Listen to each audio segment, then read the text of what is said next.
my name's Jamie Gowan, and I'm a 5th year concurrent education student at Brock University, and this is my Genius Hour presentation.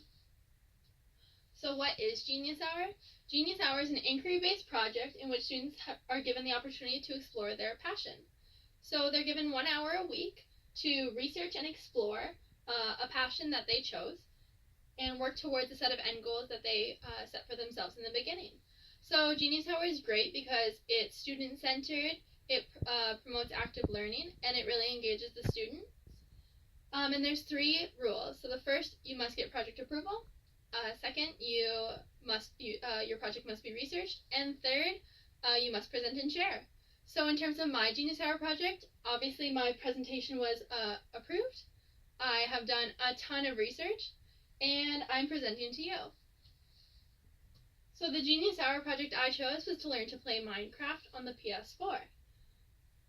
It was a really exciting opportunity for me, and some of the reasons that I chose to explore it was that I wanted to learn to play Minecraft and to incorporate it into the classroom.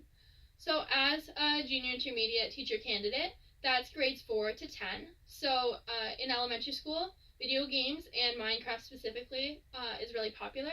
And I've found that a lot of my students were talking about it and wanting to incorporate it into the classroom, and I didn't know how to incorporate myself into the conversation because I didn't know enough about Minecraft as a whole.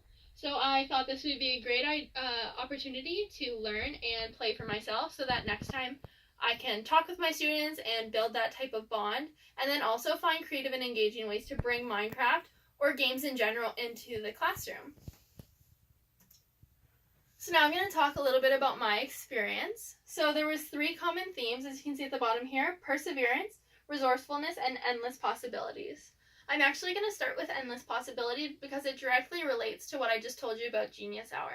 So Genius Hour has endless possibilities for students because they're able to choose whatever they want to research, and they're able to take it as far as they want to.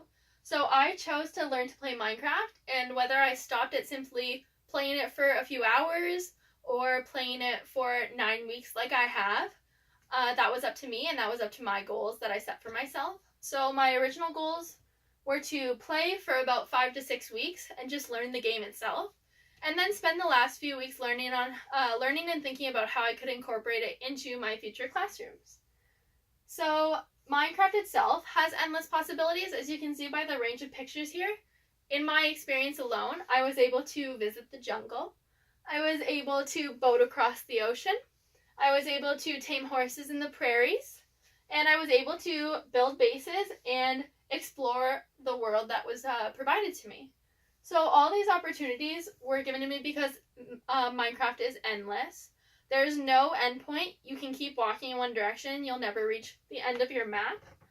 So it gives so many opportunities for students to learn about different biomes, different animals, different resources, different predators. It's wherever you want to take it. You can choose to follow the somewhat quest-based storyline where you defeat the end dragon, you go to the nether, or you could choose, like I did, to simply play the creativity portion of it. So building a base and finding resources and exploring the different biomes, which is where my Genius Hour took me in the end. So perseverance was another big theme for me. As you can see by the screen in the middle, I died a lot of times. Making it through the first night was actually incredibly difficult and something I didn't think would be as hard as it was. I started playing my first Genius Hour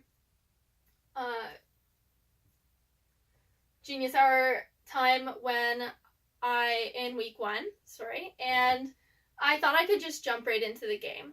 I was rudely awoken when I died immediately and lost all of the resources I had gathered, and that was because I didn't do my research beforehand.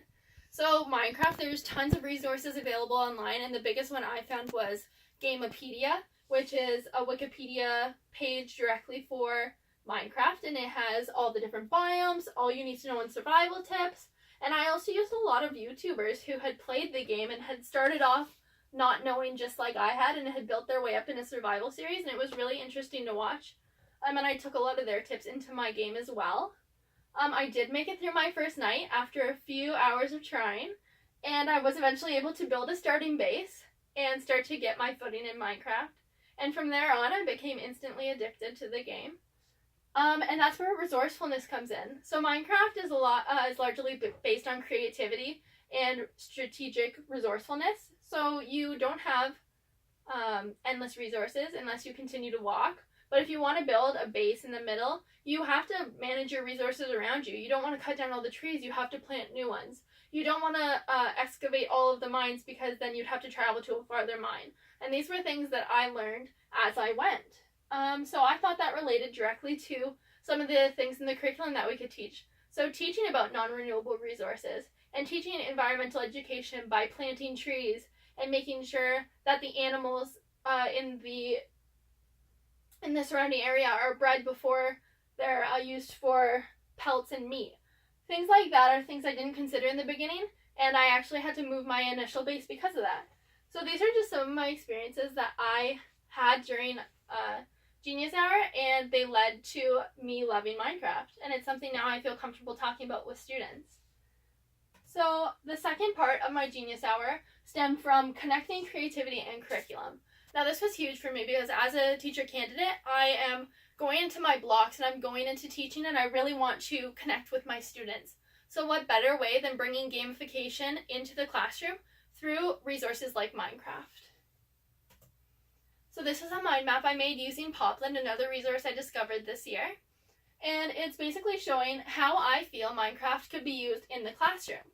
So each of the colors is a different strand or a different curriculum, and I'm just going to briefly go over it with you. So the green over here is social studies. So Minecraft connects in many ways to social studies. As I've already talked about, resource management, environmental education, and even things like creating a survival guide. So I thought one activity would be students making a guide for non-users, making sure they talk about weather patterns and predators and what the different biomes have to offer. Areas of interest that they might want to travel to, like a jungle temple or a village, and natural resources or non-renewable resources. So another social studies curriculum that it could connect to was the idea of making a passport. Like the physical land regions in Canada where they have to learn about the shield and the Cordillera, in Minecraft there's different biomes, like I've mentioned, the ocean, the prairie, the mesa, the desert, all places I got to visit, and all places that your students can visit virtually through Minecraft. Having them map out what's interesting and different about the desert biome compared to the jungle biome, what you might find there and why it's useful for humans. Next, moving on, I looked at language. So in Minecraft, there's no general storyline, and there's not really any developed characters. You can have your basic Steve or Alex, and those are your basic skins, and there's no backstory.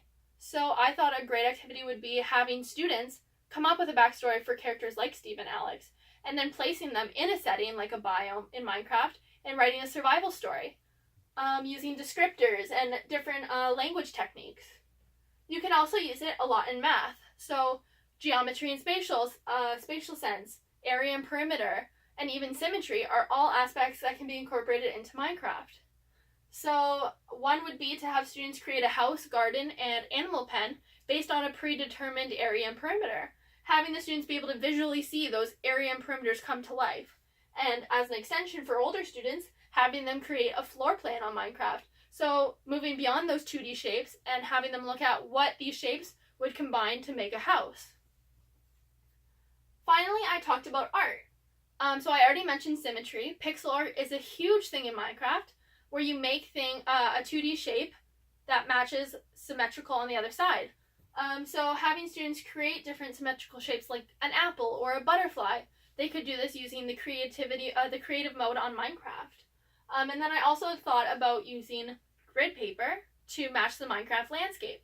So obviously in Minecraft, everything is square-based, 1x1 squares that are put on top of each other to build a structure or a picture. And so I thought students could use a 2D grid paper and do a self-portrait or a landscape portrait using the Minecraft technique of squares. So having them make a square version of themselves or a square version of their school. So that's come to the end of my Genius Hour experience. I've had a lot of great experiences. I've learned a lot about myself as a learner. I've learned that I don't quit, and I've learned that I'm more than capable in my endeavors. And I also learned that Minecraft can be a great resource in the classroom, but it's also just incredibly fun to play.